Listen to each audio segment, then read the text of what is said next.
You see a young woman sitting on the dusty floor. She has a book in her lap entitled Little Red Riding Hood. I wish I could read this story.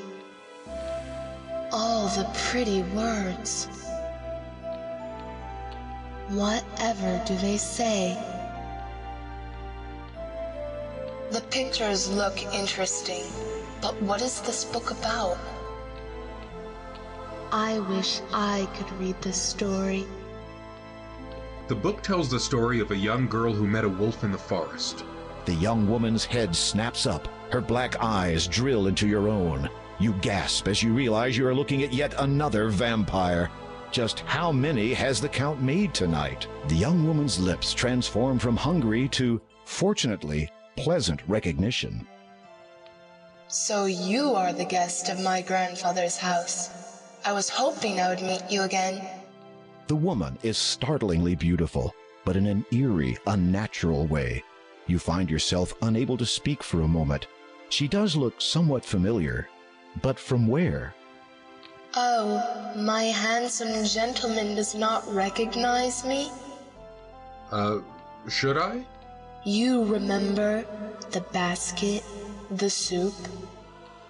With a start, you recognize the young woman. She's grown and matured considerably since you last saw her.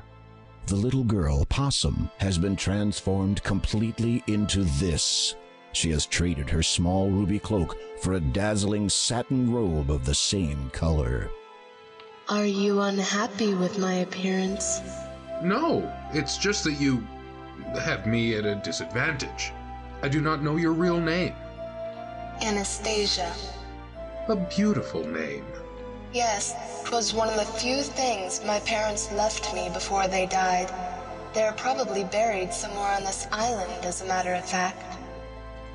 What do you seek here? You explain your so far unsuccessful attempt to locate the tiara. The young woman looks thoughtful for a moment, then suddenly snaps her fingers. A discarded pile of books shift aside from the floor, and a single black book is revealed underneath. She appraises the black book with indignant incomprehension, then holds it out towards you. You take the book from Anastasia's hand. I do not suppose that has anything to do with it, but it must be about something important.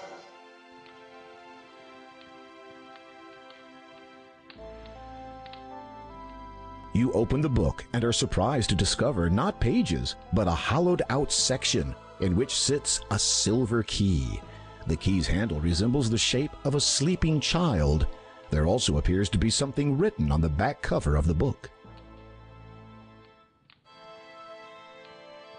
Yes, I thought that might interest you.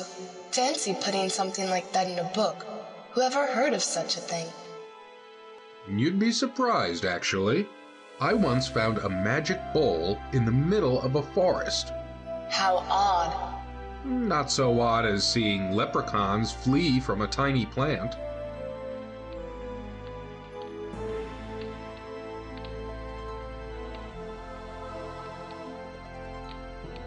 In the hollow, you can see that the inside back cover has been written on. Some words have been scrawled onto the paper. They are faded, but still mostly legible.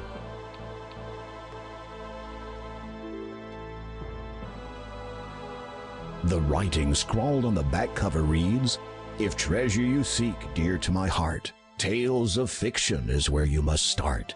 Find first the beauty with stepsisters too, then visit the huts that the big bad wolf blew. The girl with no flock will usher your way to the little old man who spins gold out of hay. Those two star-crossed lovers shall be your last guide. They'll lead you to riches that pirates did hide. What you earnestly seek shall now truly be yours, though get it part wrong, and you'll be greeted by Mars."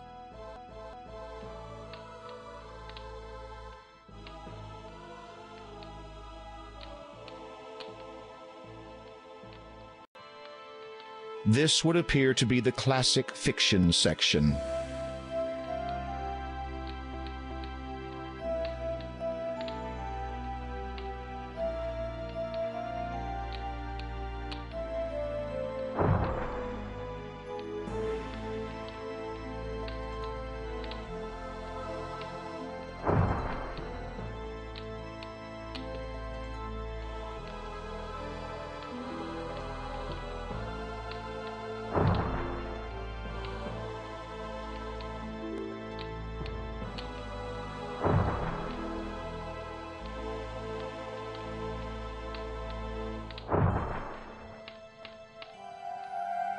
A new book has appeared on the third shelf down. Treasure Island. You've located the correct book. You pluck it from the shelf and read its title, Treasure Island. What is this? There seems to be a lock binding the cover shut. The keyhole requires a small, thin key.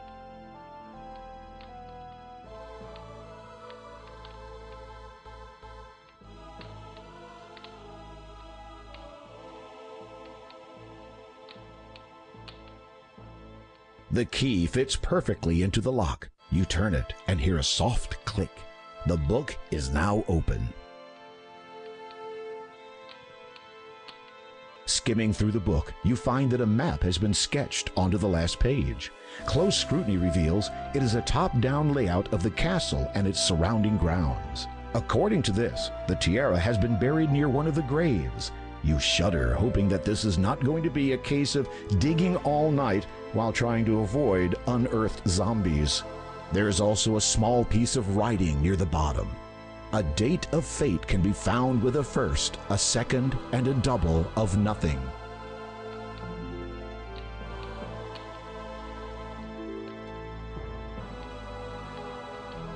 How do you feel about what the Count has done to you? I am not sure. I suppose I should be grateful. Grateful? Yes. If he had left me as I was, I would have faced the same danger that claimed the lives of my parents. The murderers hunt my family still. We will not be completely safe until they are gone. At least I now need not fear anything that prowls by night. True enough. And if you can avoid daylight altogether for the rest of eternity, you will be fine. You have nothing else to say to Anastasia right now. I wish only one thing as payment for helping you find that book. Of course. Would you be so kind as to take this bracelet and place it on my mother's grave? I believe she wanted me to have it while I was alive. Now, it seems no longer appropriate to keep it. Thank you. I must retire now. It will not be long before sunrise. Good night, Graham. Good night, Anastasia.